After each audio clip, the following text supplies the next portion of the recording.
Had they said that they needed some money, I would have just gave it to them. Yeah. So They didn't have to shoot me for it. Right. They didn't have to shoot me for it. An OG from the hood just apologized for a crime his boys committed. That's huge. Let's keep these babies safe. Yeah. And let's keep these parents happy. That's what's next. Watts mean what? We are taught to survive. Hey, y'all. Sometimes the most powerful stories aren't the ones told about a community, but the ones told by it. This is a story about Watts, Los Angeles, about cell phones, 20 unexpected filmmakers, and what happens when people on opposite sides of violence sit in a room together and begin to really see one another. I first met Michael the summer before last through the Aspen Institute's Henry Crown Fellowship and our mutual friend Christopher Ellis. At the time, he was just setting out on what would become the project Nothing to See Here, Watts. Michael had been volunteering in Watts, trying to understand more about the neighborhood. One night on a ride-along with a police officer, he witnessed multiple shootings and one death. Shaken, he felt he had to understand what was happening beneath the headlines. His idea was simple but radical. Give 20 people in the community cell phones and invite them to document their lives. Not just one group, but across every line: gang members, police officers, activists, and young people. Honestly, the expectation was that maybe half of those phones would disappear. Instead, every single one came back, with hundreds of hours of raw footage, daily lives, moments of fear, moments of laughter, the texture of Watts as lived by those inside of it. The result was a film authored by the people themselves, 20 filmmakers telling their own stories with no intervention. But the real power came after. Michael invited those 20 voices, Crips, Bloods, officers, youth, activists, even people who directly suffered violence at one another's gang members' hands, into the same room. Picture a seminar-style circle, like what we often experience at Aspen. They began meeting regularly, not just to decide what to do with the footage, but to wrestle with what it meant, to listen, to sit in the tension, to be seen as human. Out of that progress, they didn't just make a film, they made the bold decision to show the footage to gang leaders in Watts. That choice, and what unfolded after, is part of the heartbeat of this project. What struck me in hearing this story, and later meeting with some of the key directors in Austin, is that the film isn't just about Watts. It's about what happens when we hand over authorship, when we shift from being interpreters to being witness. It reminded me of Ubuntu. I am because we are. The project showed that even in the most fractured communities, there's a possibility of re-seeing one another and perhaps beginning again. Nothing to See Here, Watts, isn't just a film. It's a mirror, held up not by outsiders, but by the people who live this story every day. What makes this film extraordinary are the people behind it. Michael Soenen, the producer who sparked this project, whose own leadership journey has spanned venture capital, healthcare, and social impact. He became a vessel for amplifying the voices of Watts. Lawanda Hawkins, founder of Justice for Murdered Children, who transformed the devastating loss of her son into decades of advocacy for victims' rights. Cornelius Wills, once immersed in gang life as a bounty hunter blood, now a gang interventionist, fashion designer, and mentor helping youth break free from cycles of violence. Tim Pierce, a former LAPD gang officer who bridged divides with courage and innovation, later creating AU.Fire, a training tool to prepare law enforcement for high-risk encounters. Tyrone Riley Sr., a former Grape Street Crip who found purpose through basketball, now a coach leading his players to academic and athletic success with a 100% graduation rate among his team. Stix, Salam Bailey, a multifaceted artist and activist from Watts who has collaborated with artists like Kendrick Lamar and Iggy Azalea. Through his Think Watts Foundation, he channels creativity into economic empowerment, education, and community development. Please enjoy my time with the directors of Nothing to See Here, Watts. Hey, y'all. Let's go there.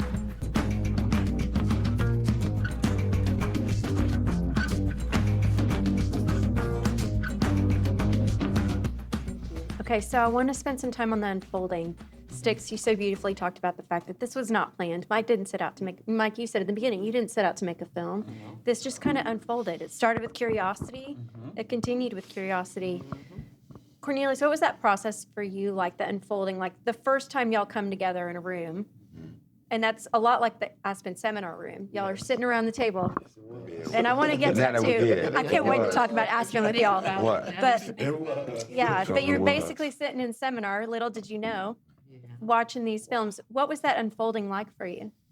It was enlightening because it was like I get to see everybody's story, you know, like, and I mean, out of all of them, Niecy, you know, it was like, because her little story was not little story, but her story was big to me because it was in my hood, my community, like, and I feel, you know, I was raised different from this generation now, and you know, even though we was gang banging and all that, we still had a code that we, you know, like women and children off limits, like robberies and all that. That's not what we was about. Like, Give them the context on Niecy's story. What happened to Niecy in her, and then elaborate on what you were saying. Her story was she was robbed in my with her kids. Like, robbed and beaten. Like literally, like, so it really hurt me, like, to see that's what we came to now. You know what I'm saying? As gangbang, even though it's gangbanging is done or whatever, but the people that's still involved, they going to, it's wrong. It's like, so it hurted me. And so I apologized to her for that because I felt responsible. You know, them was my little homies. I would have stopped it, of course. Like, but I just felt like I could just tell her that and maybe give her a little love, you know, like, cause I know it was traumatizing. Just for me seeing it hurt my heart. Like, so yeah, I felt I needed to do that. Like, but yes, it was hard. That was hard. But that was the hard one. I think that was a big moment when, because I was sitting there and we were watching Niecy's story, and then we took this little break, and then they come in, they were sitting next to each other like this. And then I made sure I sat next to her every time. Man. Yeah. And then Niecy comes in and says, Cornelius just apologized to me for what happened to me in his hood. And we were like, what? An OG from the hood just apologized for a crime his boys committed? That's huge. And I mean, the whole table was shocked. And we were so impressed with him for doing that. And that I think that was a big twist of the notch towards trust and respect. Yeah. And, you know, we don't have the younger people that were in the room at the table, but it's worth talking about them because you also had youth at the table, which I thought was extremely powerful. Niecy being one of them, but even younger folks. Celeste, Emily, you know, Celeste, Sean, Emily were the three main. Yeah. I believe that was good for my son to see because he was at the table too, and to see everybody's tragedy, for him to watch it and watch me contain him from not going through some of the stuff that he was being part of that was big. Yeah. Because he got to show that other people that's going through his age, so for him he was probably the youngest one in there at that time too, so. Yeah. It just teaches so much. Like, the film has so much with all the unintention of doing anything. It teaches so much. For example, you got Celeste, right? 4.0 student, applying to every school she can think of, gets rejected. Yeah. Over. That was so rough to see. And over. And it starts to develop doubt. Real, especially living in Watts. It starts to say, man, because I live in Watts, I can't go to college. Yeah. I'm a 4.0 student. I was told that a 4.0 is enough to get into the school that I want to, but it's not working. Yeah. Right? To Sean, who's astute. And yeah, he is. Oh, yes. He's regal almost. Yeah. He's amazing. And his mom, I went to school with his mom. Yeah, we graduated from the same high school. And so I know the upbringing that he has, right? And he's like, I just want to help my mom pay the bills. Right. Yeah. Any other, that's how we think. Yeah. And he goes and wants to sell a PlayStation and he gets shot. In our neighborhood. Yeah. Right? Almost paralyzed. Almost paralyzed. But he rose. Yeah. Like the phoenix. I remember his story. It happened by my neighborhood, right in the neighborhood. When I seen, you know, like I said, I was the last one in the movie. And when I seen his part, I was like, I was down the street. Like That was him. yeah, that's how, He was like, that's that how was I felt him. with Niecy. Like the same way. Oh, so wait a minute. You recognized who shot him? No, you hear about. No, the ones who shot him got caught. Yeah, So they- was yeah, already they- in jail. Okay. The ones who shot him, they was caught already, so they was already in jail and all that. But when it happened and you hear the story, I'm like, wow. Then you see who it was. I'm like, that was him. Yeah. And so it was shocking. Oh, like, so you were able to put a name. You to the incident that story. happened. Yeah. To the story. You can put living there. It's Yeah, 2 square mile radius. Yeah. And if you're involved, whether you're affiliated or you're a part of the game, you Yeah. know everything that's going on. So Sean's story, we knew when it happened. Yeah. Niecy's When story. Niecy's story, we I knew when it happened. In real time, In before real the time. before Yeah, the it was real. incident. That's what it was like. out of it, and then it's like all of the, and then there's another Mexican Friday. Oh, things yeah. like that. Oh, yeah. That's a Yeah. whole other thing. But Tim, you was about to say something. Well, I was just saying it was to clarify, it was 2 young Grape Street Crips that shot Sean, right? They were on a little robbery spree for a couple days. It shot a guy cooking corn on the corner, you know, they'd shot him and robbed him the day before, you know, and then Sean just pulls up there to sell something and just gets PlayStation. hit. Yeah. Yeah, I mean, and it was 3:00 in the afternoon while kids are getting Daytime. out of the middle Daytime. school or the grade school there, right on the corner. Like a sunny day. Yeah, Sonny, that's the thing that neighborhood, you don't know when it's going to pop off. Yeah. You can drive through there and go, it doesn't look that bad. That was Mike's reaction. He was telling me, he's like, this place doesn't look that bad. You go to 5 minutes go to later. Baltimore, you know, Yeah. South St. Louis or something like that, and you can see some really horrid looking neighborhoods. Watts doesn't look like that. Yeah. Right. But it is, you know, it can pop off big. And the reason why we tell these stories, right, and not to exclude Emily, right, who has, Yeah.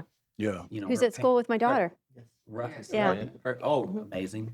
Wow. Usually in the studio, we'd be like, clap it up for. Yeah. Yeah, yeah. Yeah. But it's just like small world, how we're all Right. connected. Right. You know. Yeah. So did you connect them? Well, I'm going to. I just Okay. found out from Mike yesterday that she's amazing. at school with my So daughter. Emily, right, her parents were victim of assault due to the time period of something we call, there was 2 things happening around this time. On the street level, it was Mexican Friday. In the prisons, it was green light. And what the green light was is if any browns see any blacks, you take them out on sight. These things happen in Watts, right? On the street, Mexican Friday is any gangs or whoever it is, if you see a brown person, Latino, then it's you beat them up or whatever the case may be. Yeah. But, and I'll allow Cornelius to speak to that even more because I want to respect the position. I was never from a gang, but I was affiliated. And if you affiliated, where your grandmama stay, where your mama stay, where you stay. Oh, you from there? Oh, you I done from been from Bounty Hunters and Yeah. Jordan Downs Yeah. within a couple year time frame, Yeah, just because for I sure. got family from all other sides. Yeah. Right. Right. You know what I mean? So I allow him to elaborate on pretty much the Mexican Friday, and then I'll sum it up why the stories of all of the kids are so important and what it teaches us. But Yeah. So, like at Gladiator schools with my boy 50 called it Markham, yeah. Markham. You will see it you've seen it already in the film. Like that's where all the gangs go. Like it's only one middle school for everybody. I think maybe before us.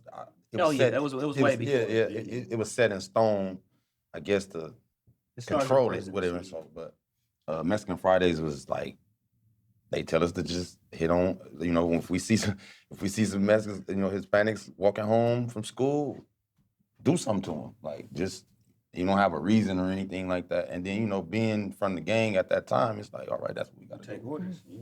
Wow. So And You don't think about it. you don't think not at all because you don't want to deal with the consequences of not doing it. So, Yeah. So that take me to that. What are the consequences? If you actually raise your hand, you're like, I don't think this feels right. What are the Oh, yeah, consequences? you get DP. Yeah, DP. Well, you know, back then it wasn't a DP. It was Right. just get you know, Just- yeah, you just get whooped on. Like, Yeah. type. So Yeah.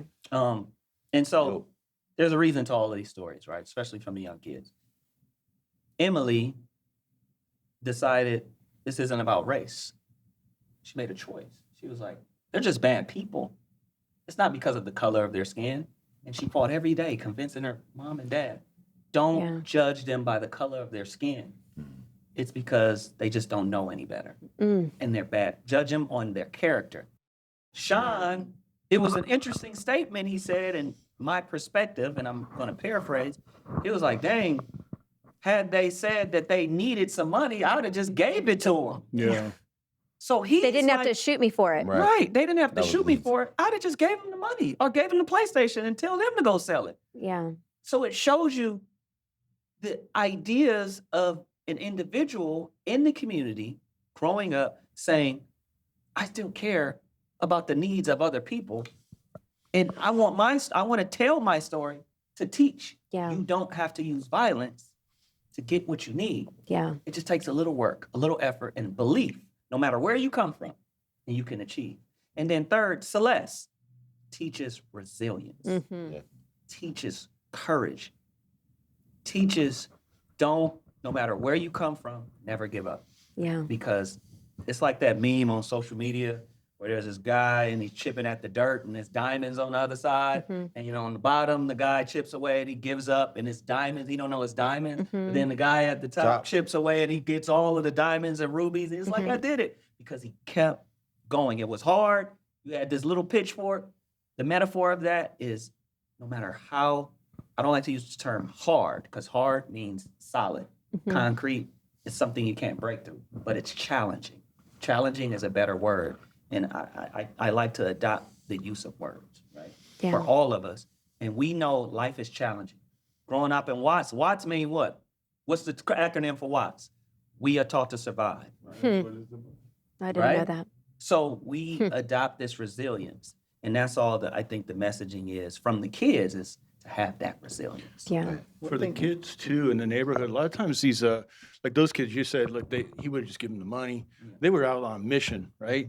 But so many of these kids don't have any kind of guidance. They That's come all from it some is. really abusive homes and they're angry, right? So they want to take it out on somebody. And the gang is a good support group for that, right?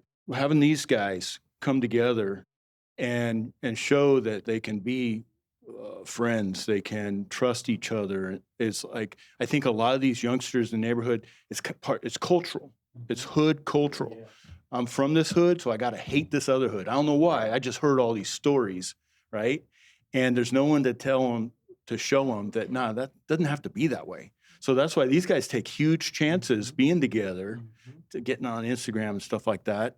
They're going to take a lot of heat back in the hood, but they're actually showing the youngsters, hey, you don't have to do this. Right. Yeah, no, that's what it's about. Yeah. You know? I think one thing that you guys, it was always struck me as I watched this unfold, right, was the amount of risk that all of you took as the filmmakers. Yeah. Right? So everybody had stakes in the game, right? So there was this moment to me where there was this recognition that nobody was winning. So that was A. You guys all got around the table and you're watching the footage. You're like, none of us are winning. But then the willingness to take risks. And some of it illegal, some of it's legal, whatever. But like the stuff that I thought was, a lot of it was A illegal. lot of it was illegal. And I'll tell you one of the illegal stories in a bit. But what was, I thought, a real turning point, the two of you put together a basketball team of players. So you imagine there's 4 housing projects and they're not allowed to cross the lines. He's the coach of the team, and he puts people from all 4 housing projects on his team. Then they get to second in the city championship. And for the first time ever, parents from all 4 projects are able to go to the watch. same gym. Where I grew up, as much as high schools kind of hated each other as a rivalry, we safely got to and from each other's gyms. Yeah. That didn't strike you, I mean, that doesn't strike the outside world as a major achievement. But watching you guys take that kind of risk reinforced how little I knew about the community. Right? That's like a given for me. And so anyway, the point being that like everybody took risk to make this happen. You guys appearing together on Instagram and other stuff put you at risk. Definitely. You know, and you can go right down the line. Every person who walked into that room to edit on film took A risk. risk, yeah. The kids, and we started out with the kids, I thought were most impressive because they're staring gang guys down, saying, I want this to be better and I need you to behave differently. Right? And so anyway, I just wanted to, and I know there's some, Tim, like you with the footage, and everybody took some type of risk. I don't know if you want to tell the footage story about how you snuck it out or how that all came to be, but you know, really, really, that made the film happen, because rather than just tell my story and sit back, you guys started changing behaviors, and those are behaviors that the kids are now modeling. I'm gonna catch a lot of heat just for being friends with these guys. Yeah. I'm gonna catch a lot of heat for being friends with these guys. Because I'm gonna get judged by cops, rightfully, because they're still in it. And they still have that defensiveness, which they need in a lot of ways. But they're gonna be like, what the hell, this guy's a sellout? Yeah. Right? And so I know that's coming, but I know me. Yeah, they're gonna say about us too. I know me, and I know my judgment about people, and I know the judgment of the situation, and I'm solid on it. Yeah. So, but Yeah. let the heat come. Yeah. And I may be making the heat worse, but what I heard you say earlier is, I didn't like him, but now I love him. Yeah. Yeah. Definitely. Which is Plenty of love. powerful. That y'all love, y'all. Like, I mean, I said earlier that y'all have hearts in your eyes, but you legitimately fell in love with each other through this process. Yeah. nah, real. That's It- definitely. And what it goes back to that, like, forgiveness. I don't look. A lot of pain has happened in that neighborhood on both sides, right? Cops come in and tear up families for legal reasons. It still happens. Still super painful. And gangsters ruin lives in those neighborhoods. Nobody's forgiving that stuff. We're just moving forward. Yeah. You know. What would you say to someone if they were giving you heat about these relationships? What would you say? Nothing's going to change unless you try. You know, you've got to take some chances. You got to trust. You got to be smart about it, no doubt. You don't want to get played. You know, and that's why it took time. It took time and experiences. This didn't happen overnight. This is across years and years of being involved in something together. Yeah. Right. And where you really see somebody's character, and you have to be willing to know that people do change and can change. Yeah. Right. Yep. There's stuff, if I told these guys stories, they would, you know, I'm the boogeyman that they've heard all their life. Mm-hmm. It's part of the job. I love that you're Part of the laughing now. For those of you that aren't watching this, Tyrone just started cracking up at that thought. You know what I'm talking about? Yeah, he's a boogeyman for real. Just like Johnny. Yeah. Yeah. You know, Coffee, Johnny. You know. But it goes both ways. Yeah, both Yeah. ways. You Yeah. know? Afraid of each other. And then even like Lawanda, like one of the things I loved we were the other day, that Cornelius is teaching you, because you teach moms with your love hugs and how they're hiding the drugs, how they're hiding the guns. I'd love to hear just how the two of you are now working together, passing the knowledge at the gang level to you, which you then pass on to the mothers. Oh, yeah. Coming from my position, we would be scared of gangs because this is what killed a lot of our kids. So we draw the line. And we don't know who's killers and who ain't killers, because there ain't nothing on your back saying you the one who killed my child or killed my girlfriend's child. We don't know. So that put us at a distance. But getting to know Cornelius and Tyrone changed everything. They started educating me on different things. So now I can go back and educate the mamas on where guns are located at and where we should be looking at and stuff like that. And they taught me, you can't judge a book by its cover. I got to get to know you. Right. Each individual is totally different. That don't mean, that you killed my child and I need to be having something against you. That's just like the community having something against us without even knowing us. And so it took a minute. And Tim and them can tell you, when we went in the room one time, remembered all those gangsters was on the one side, and I told you that I had to give words to Celeste and everybody to make sure if something goes wrong, we all out of here. And I told him, oh no, I was serious about it. Oh no, because I don't play no games. Because I'm like, wait a minute, something go wrong, y'all. We getting ready to roll. Tim and Coughlin's like, Lawanda, you don't have to worry. Right. But it took time. There's only one exit. Yeah, there was only one exit at this project. Oh yeah, that was only one exit. It was just it was scary. You got to remember, I'm a mama who only child was murdered, so I am scared to death. I don't know what can jump off. It could happen at any time. Yeah, and it had happened too many times in my life. And she didn't know us like she know us now. Yeah, I don't know you all. And Coughlin's taking me around someplace that I just don't know. and he's saying it's gonna be okay, but I don't have a pistol.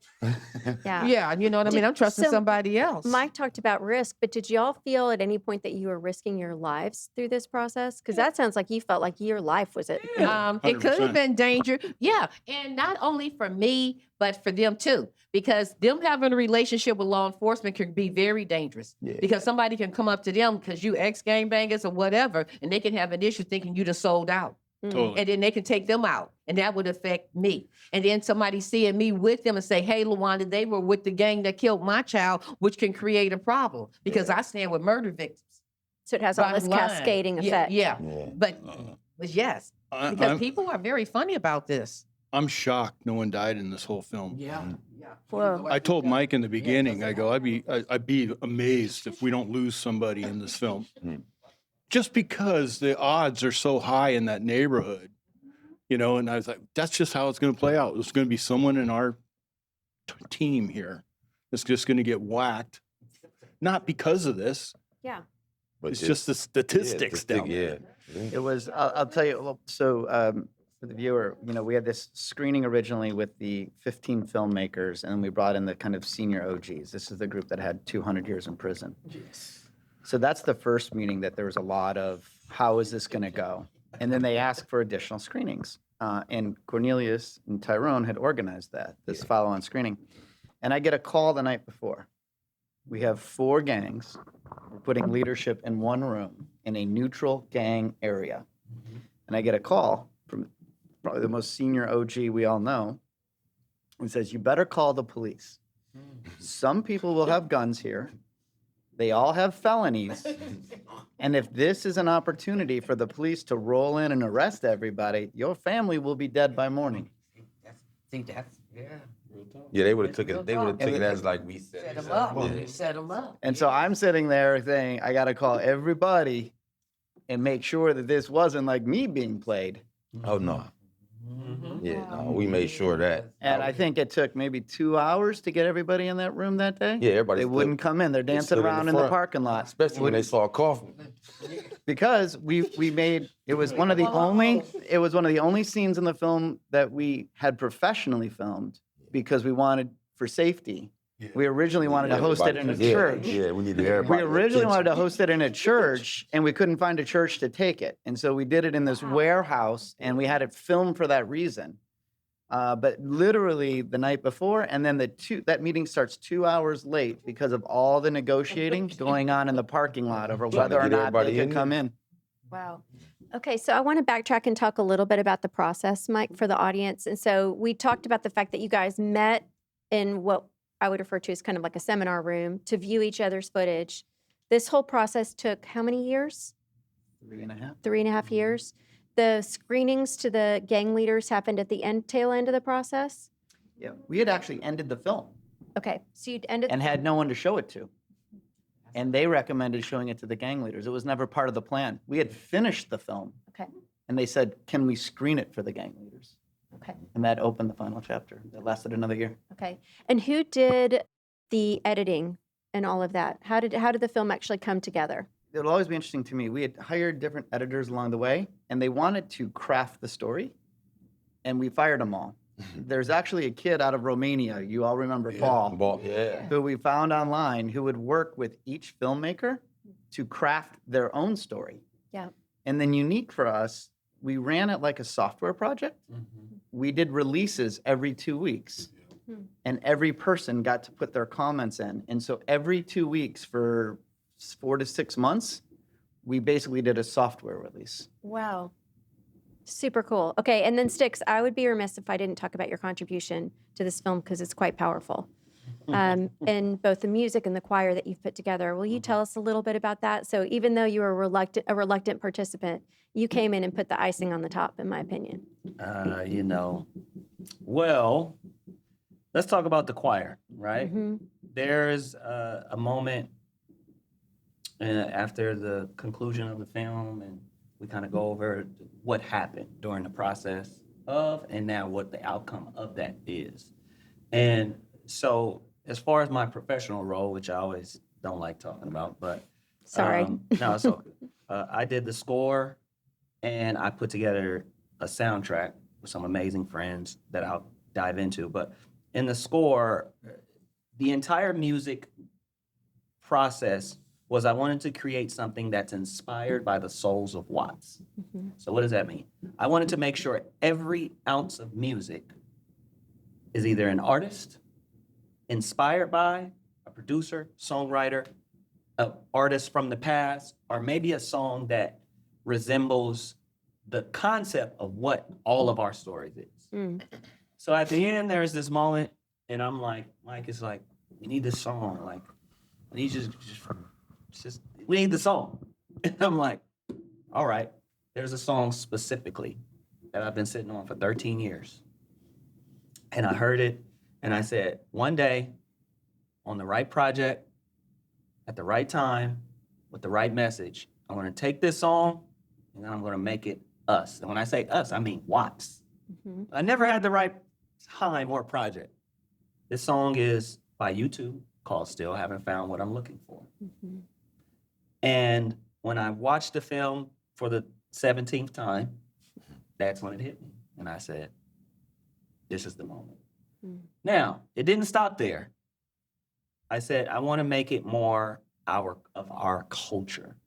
With respect to how amazing the song is already, I want to make it Watts.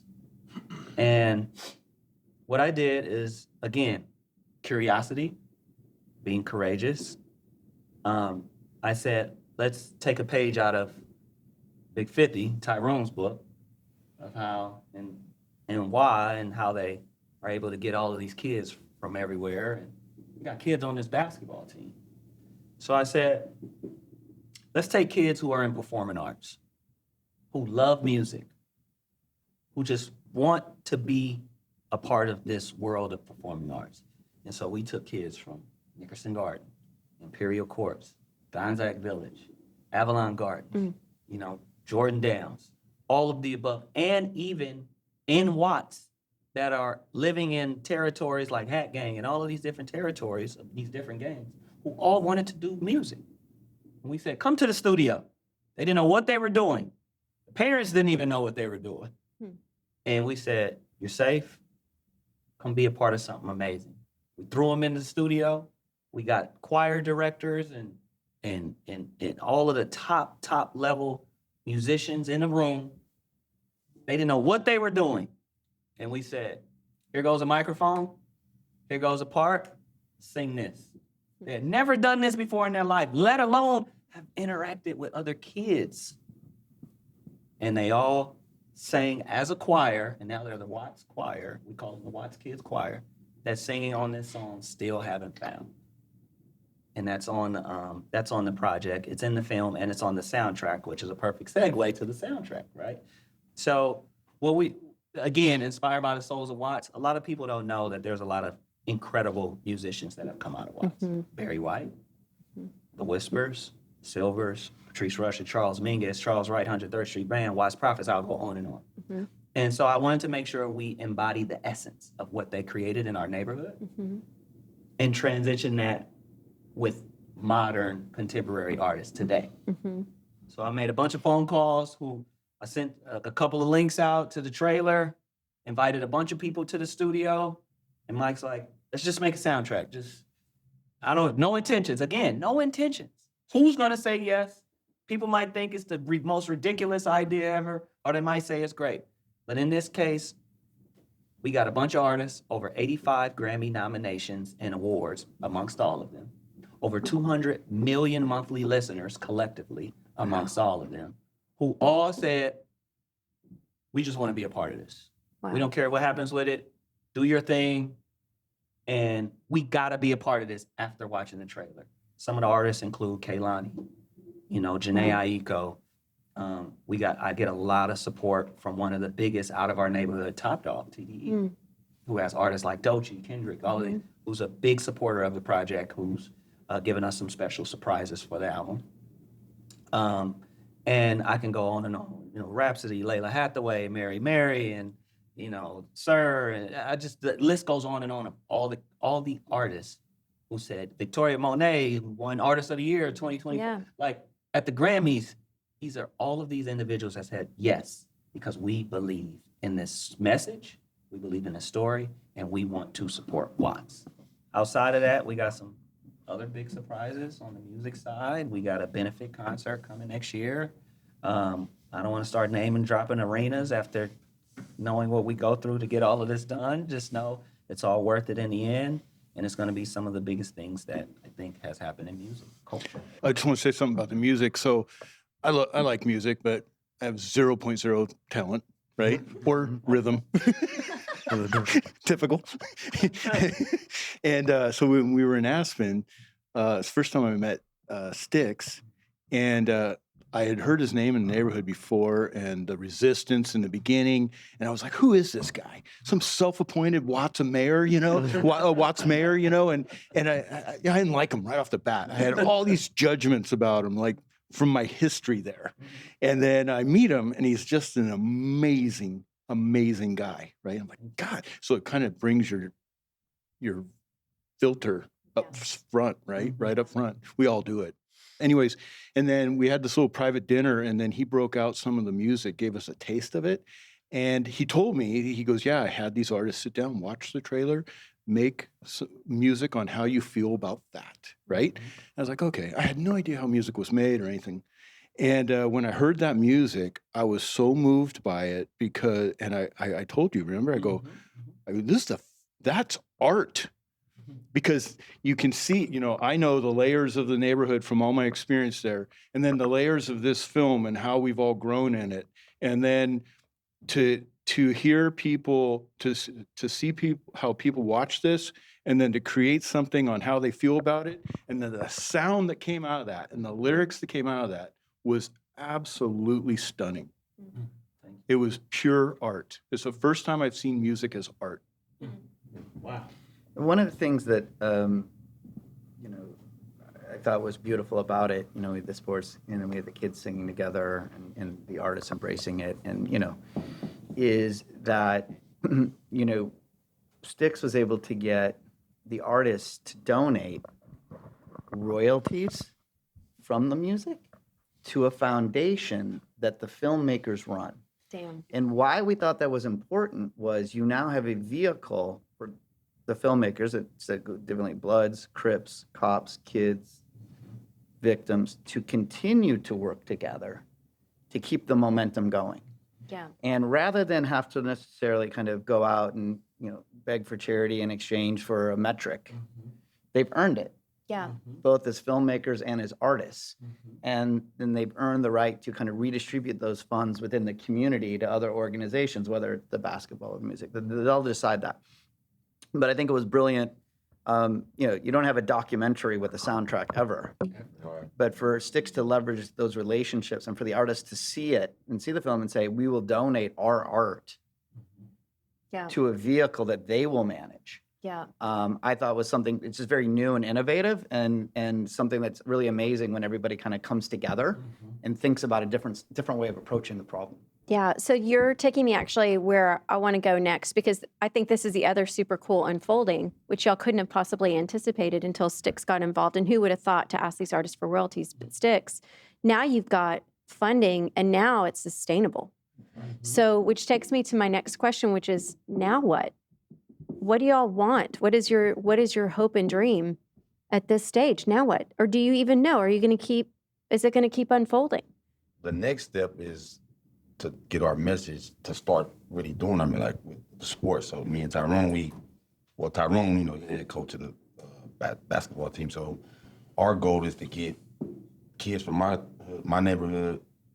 Well, he already have them now, but that's high school level. So we going younger than that to try to put that relationship how me and him have, because it came from young, it came from Markham through the turmoil and everything. So we figure, like, if we can get the kids that's left, that's in our community at that age, to play sports together and be around each other more, they'll miss that. Yeah. They'll miss that game. You know what I'm saying? They'll miss that decision to go in the game, or the decision to listen to the wrong person. And, because they got the coach, they got us. Yeah. We already been down that road. We've been, we telling you, like, no, that's not it. So that's one with the sports. And Lawanda, what do you think? What now? Well, but You're losing members. well, we're continuously praying for no more members. That's our goal. We do not want to even have an organization like this. Like I said, we're the only organization out there that don't have a membership drive. Because like I said, to be a member of that, you would have to have a loved one member. And I ain't seen no one join who wants to be part of this organization. Everyone wants out. But we also want to continue to build our relationship up with law enforcement in the community because we feel that's a major problem in our community where our community don't trust law enforcement and law enforcement don't trust our community. And whatever we can do to build that relationship, we're going to continue because that makes our community a little bit more safer. Yeah. We also believe in intervention and prevention, coming up with more programs to prevent people from being a victim of this. We believe mental health is a major issue with this type of behavior, and that we have to push that a little bit more in our communities because it's not pushed enough. It's not like other things that we go to the doctor for. If you break an arm, everyone can see it, they see it. But when you have a mental health problem, people can't see it, so they can't relate. So we don't get the services for mental health for our kids and for our families in our community. So that's another major issue with us. And we also going to continue to work on our Love Hug program where we're teaching families how to get guns out of our homes because the guns are coming from our homes. They're not being dropped out.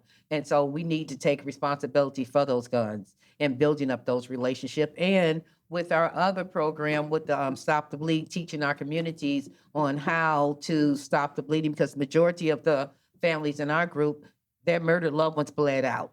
Yeah. And that's why they died. If we knew in our community how to stop the bleed, you don't have to be in the medical field, just basics on how to stop the bleeding. Even if it's a dirty t-shirt, it doesn't make a difference because when they get to the hospital, they can give you a shot for infection, but just to stop the bleeding. And I think that should be major in every housing project. That should be taught, and there should be a tourniquet at the front door of every one of them, just in case something like this happens. Taught in the schools. It should be taught everywhere. This is major.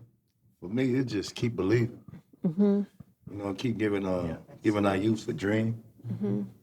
And that's why I really did this movie, did the documentary, because if they could see me and him together every day, like, why they couldn't be together. So, and I just want us to, next thing is come together, let's think about what's next. You know, us at the table, as a group, you know, I believe this group is powerful. And I believe we can put our mind together to come up what's next. So I don't know what you say, what's next. I don't really know what's next because we haven't came together as a team to come up with what's next. Yeah.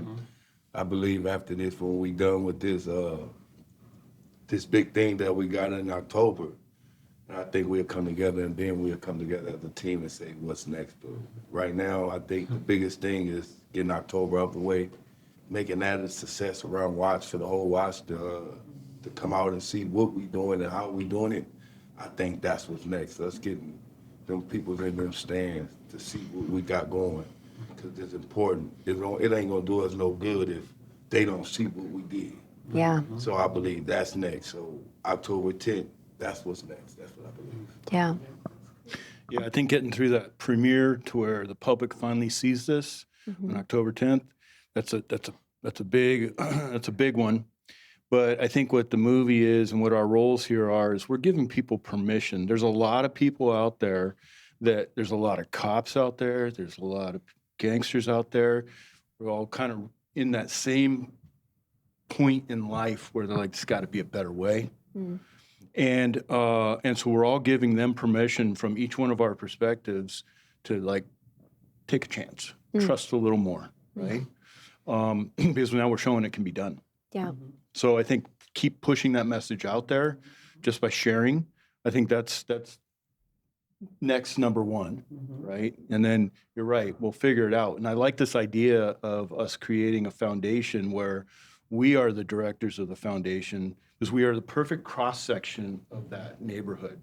Cops, gangsters, community workers, students, victims advocates, right? For us to sit down and collectively decide where things go and how help comes into the neighborhood, and it doesn't happen unless we all agree. I think that's a really cool plan. Yeah. Absolutely. I guess I'll share this last thing because they gave us the answer, right? I'll just say this. Everyone has an idea, their own idea of what's next and what they think should happen. But here's it from my perspective of a what's next, not the what's next. Is let's keep these babies safe. And let's keep these parents happy. Right? Amen. That's what's next. Yeah. And then everything else is a bonus, right? Yeah. I don't want to get caught up in economics. I don't want to get caught up in politics. I don't want to get caught up in nothing other than keeping the community safe. Yeah. That's what's next. Yeah. Anything to add? No, I think, just obviously your guys' bravery has been incredible. And I think what's most fun for me is seeing you guys from 3.5 years ago with no trust to being able to sit here and watch you guys lead, And I think for me, what I want next for us is like, my job has always been just to protect the process, right? To protect the process. And every time I've thought it was over, you guys have come up with something bigger. I ended the film. Mike was done. I was done. And so I think what I'm most curious is where you take us next. And where that is, we don't know. But I'm excited for wherever that is. I'm certain it's going to be exciting. Mike, you're the dog that caught the car. The cop car. Well, okay, so that's a great place to wrap up. Before we do, I have to ask you this. What was it like for you to be in Aspen? And how did you feel going in? That was amazing. Be honest. Be honest. Be honest. That was a shocker, but it was amazing because I was able to go to both. I was at the Idea Festival. Oh, you were at Ideas too. That's true. so I Okay. was at both, You were so there too. Yeah. It was two different things, but it was amazing just to see. And then it taught me, like, man, they doing leadership on a big time level. So yeah. And then when I went in there and I seen all the settings, how they was, I'm like, oh, Mike was preparing us for this already. The way he had Yeah. set it in. But Yeah. Aspen, it was amazing. It was a shock. It was shocking, and it was just something different for me. Yeah. For me, Aspen was great. It was an experience. I never thought I would be there, ever. I know about Aspen, but all I know is rich people. I knew I wasn't going to be there ever. So, for me to make it there, for Mike to give me the opportunity to be there, man, it was just, I'm so thankful. And it actually gave me real power. Yeah. I don't know if that's believable, but when I go back, I'll be on another level. From that Aspen, it was different. It made me bite all the way down. Look, this is what we doing. I'm telling even my younger homies, the ones that's really active that I know that I'm gonna get resistance from. Never really said nothing to them, until I came from Aspen, because it gave me I felt like, oh yeah, they can, they should know what I'm doing, and I'm trying to change some stuff. So Aspen was great for me. I was actually worried for these guys. I was thinking, man, they're gonna be the only two black guys in that valley. And there's all these rich white people are gonna be like, what are they doing here? Right? But it was the opposite. Total opposite. There was open arms, welcome, these guys. There was one day we were eating breakfast outside, and I see Tyrone out on the street, and I hear this, "Hey, Tyrone!" And this white guy, comes up on his bike with his little orange helmet, and spiker shorts, and bright yellow shoes, and they're hugging it out in the street, Yeah. And everywhere we went, they were superstars. Yeah. And Totally. I was so glad. I was glad to see that, right? And then, from my perspective, going up there too, it was kind of the same thing. Me being a cop, I thought, okay, maybe it's gonna be super liberal up there. And I'm gonna get the same a different kind of disdain look. Open arms everywhere we went. It was beautiful. It really was. It was it was truly a pleasure. It was a big growing experience for all of us. It was cool. Yeah.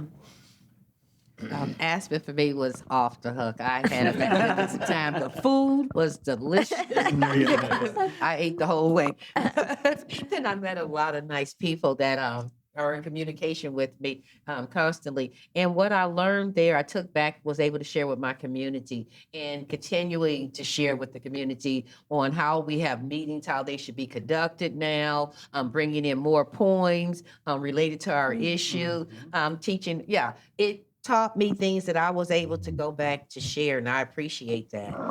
Yeah, even some of the music that we even played in there, I was able to take that too. That's why I love the book that I had, that I was able to share with the community, and I'm also copying pages, and we're using that information. We got Dar coming to You do an do? impact session with me and Benoit with the kids at the Markham and Jordan High School. And we're gonna do it the Aspen way. Ah, So we're gonna show leadership the Aspen way. so she's going to moderate for Yeah, y'all? she's gonna moderate for us. That is awesome. So for our audience, Star runs the Leadership Network. So that's like, she's amazing, an amazing, soulful woman. That's super cool. You know what's funny? I'll say something interesting. Tim said he thought it was going to be liberal. I thought it was going to be conservative. Huh. You know, and my perspective was shattered Huh. because I've been blessed to be in a few rooms, and there's a gift. I don't like saying gift and curse. There's a gift and gift of that, because on the negative side, there's a lesson. Mm. And I have been in the rooms where you meet certain people and it doesn't go the way that you want it to go, and there's a certain character and energy that comes with it. Mm. But being in Aspen at Action Forum and Ideas, I met some of the most humble, respectful, loving, and caring individuals that are a part of the 1%. Real. I've never met. They call it real. Yep, I've never seen that in my entire existence of living on this planet. And I had no idea that there were individuals like Mike, which then led to Chris Morales. Mm. And I was like, oh shit, another fucking, Yeah. excuse my language, Yeah. another kind, great person. Yeah, shout out Who Chris. cares? Amazing person. To Dar, Yeah. to John Dacey, to Sheila, Yeah. but the list goes Yeah. on and on and on Right. and on and on, right? And you meet so many different people who all care about your story, who care about where you come from, who don't care about your financial status, and don't even throw it in your face. Then meet people from around the world, whether it's China, Korea, whether it's London, Africa, and everyone has the same intention, and that's to help one another, right? Also, from an education standpoint, the way everything is set up, from the poem to the questions to the allowing everybody to share, it instantly put me in a position to make me go, oh, this is how we really problem solve. It's not about having the answers. It's more about listening and asking the questions. And that's where you find the solution. That was my Aspen experience. Yeah. My one thing for you guys that I just loved, because I think we all were wondering, but remind you, it's been a 3.5-year journey, and nobody had seen the film. I mean, these guys had worked 3.5 years. Nobody cared to show it. Whoa. No film festival, no nothing. And so, like, Shinhee and Dar and Aspen, like, there was the only people to show it. Yeah. And then to see that room when we screened it, Oh. and seeing how, like, this idea, what I loved about the gift you gave them was, oh, we're all so divided in the left and the right, and we can't, and I'm right, and I'm right. And to, like, see you guys up there be like, we figured out how to work together. And, feeling it back on the audience, which is like, well, if these guys who were sworn enemies and have every reason to hate each other forever Yeah. can put it behind and find a way to move forward, maybe we can too. And I do think one of the gifts that you guys brought Aspen, or at least that room, was that sense that maybe we aren't as divided as we think we are, and maybe we all have a lot more in common. And I think that was just, for me, to see that the film was received that way as a unifying thing, I thought that was just brilliant how it came across, and just the image of you guys standing on stage, that visual, that, like, we've chosen to behave this way, was really good for everyone in Aspen too. Yeah. there wasn't a dry eye in the house, and that will go down as one of the most. Including us? Yeah, really? No, every What? time. Yeah. Wanda left out. Juan couldn't even come into the theater. And he was crying before the movie Really? started. I gave him 4 hugs before the movie started. He was Came still out, man. I crying. just seen a pip of my mama, man. I can't do it. I was like, oh, God. Right. He's crying. Yeah, we all. Sam and Christina's there crying. I'm Yeah. sitting next to Get out of someone. here. I'm sitting next to another Aspen fella. She's going. It's just she can't take it. No. And then I start crying. You gotta realize that was our first time seeing the movie 2. Yeah. With other people. like- And with the That's saying, music and No, everything. we go through the edits. We went through edits, but the way he put it together, Yeah. he switched some stuff around and how he put it, and then he put every team together. The way At the how table? the way how he put these people, like your edit, Oh, yeah. when Nisi edit was Oh, together. Yeah. This edit, Oh, yeah. like Jesus that was first Christ. time for us to see it. And I told the person next to me, I was like, she like, yo, you seen this? And I'm like, this is my first time seeing it. I know the parts, but seeing it right here, like, this is my first time seeing it. So And it hit like that every that was time. good. Every time. Yeah. It hit Yeah. hard every time. I think watching it with 20 people, like around the table, is but then okay. watching it with 350, we were like, how is this gonna go? And I think to your point, like we'd all watched it together, but we hadn't watched it in the theater. Yeah. Yeah, seen on a big screen with big sound, with in that shared environment was super powerful. And afterwards, people cried.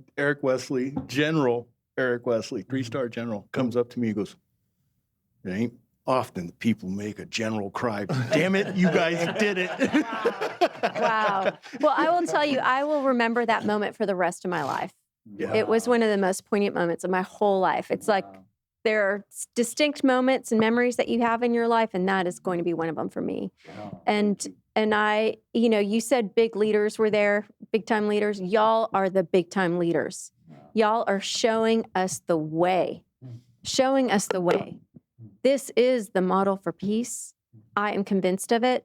I'm here to support y'all in any way, shape, or form I can, in any way, shape, or form of your life, personally, professionally. I'm committed. I am bought in. Anything I can do to help y'all. But y'all changed my life. And I am so inspired. Please keep going. Please keep going. It ain't no stopping us. Right. All right. This train is rolling. It's rolling. Ain't no stopping. All right. Thank y'all so much. Thank you. I feel so blessed. Thank y'all for doing this. All right. This opportunity. Yeah. And on the next episode, we got. Thank y'all for listening today. If you're so inclined, please follow, subscribe, download, share, all of the things so that we can keep going. We appreciate your support so much. If you're interested in learning more, go to thecoeffect.co.